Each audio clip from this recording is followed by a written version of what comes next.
Dallas, I'm sure, obviously not the way you wanted to open the series, but you stayed tight in the game, largely due to the play of Ben Scrivens. What can you say about your netminder's efforts tonight?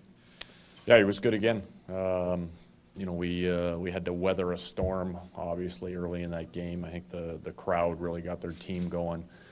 And Benny played well again, as he has throughout these playoffs, and he kept us in it long enough to give us a chance to win.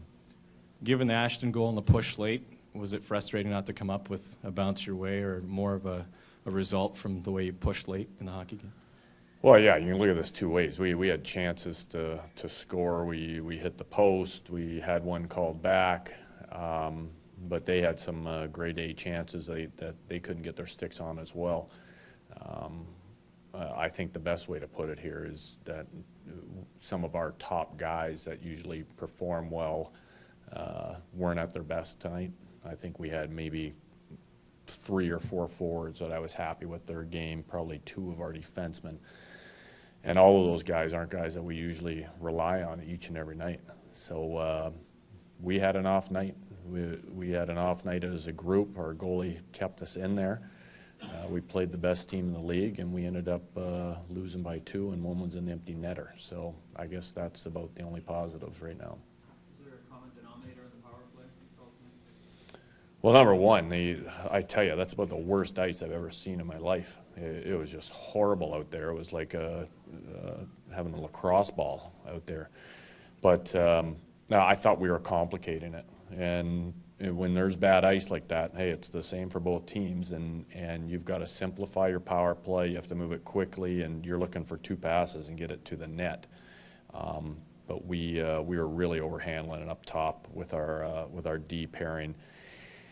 And then we're having trouble getting into their zone, but we'll rectify that with some video work here. We'll go through it with them again. And you know what? Our power play struggled all year. It's come up big for us a couple times in the playoff when we do need goals. And like our individual players play, I expect it to rebound.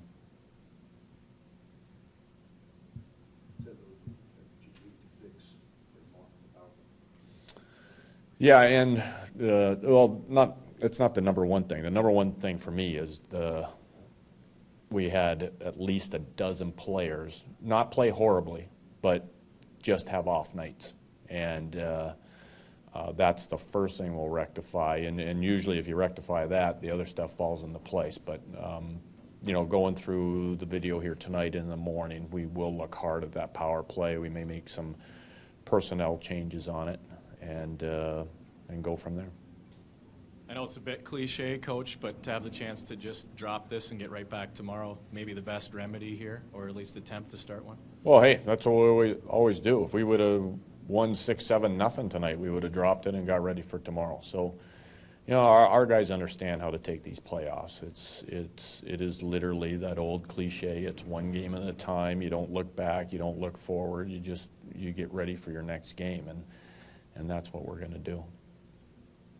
I take it you're not going to panic after one game. I mean, you got a lot of bodies here, but at the same time, you put 5 days thought into this game and the lineup and everything. Well, yeah, and you know, we had a couple guys come in off of injury. I thought Ashton played really well. I thought Mueller had a real tough night. You know, you want to go with the guys that got you there, and we gave them a chance, and we may have to make some lineup changes. But there's no reason to panic. It was a 2-1 game. They got one in the empty net, and we were still sniffing around there. So, yeah, there's no panic in our game at all. See this ice situation coming after practicing here yesterday? Well, yeah, it's so humid here. I think it's tough to have good ice. It's June, and it's hot, and it's humid outside, and that doesn't bode well for ice conditions. You mentioned a couple of changes, get a couple of passes, get the bucket in there, things like that. Were these things that you saw yesterday in the weekend game situations? Well, yeah, absolutely. But what happens is if you don't get some action early on your power play, a lot of times players want to go outside of what your plan is. And they're like, oh, that didn't work. We're going to try something else. And the plan is the plan, and you have to stick with it. And we had players move away from that, and we'll rectify that. And it is very clear that we do know what we're talking about. You're going to have bad ice, as we saw tonight, and you're going to have to make it very, very simple on your power play.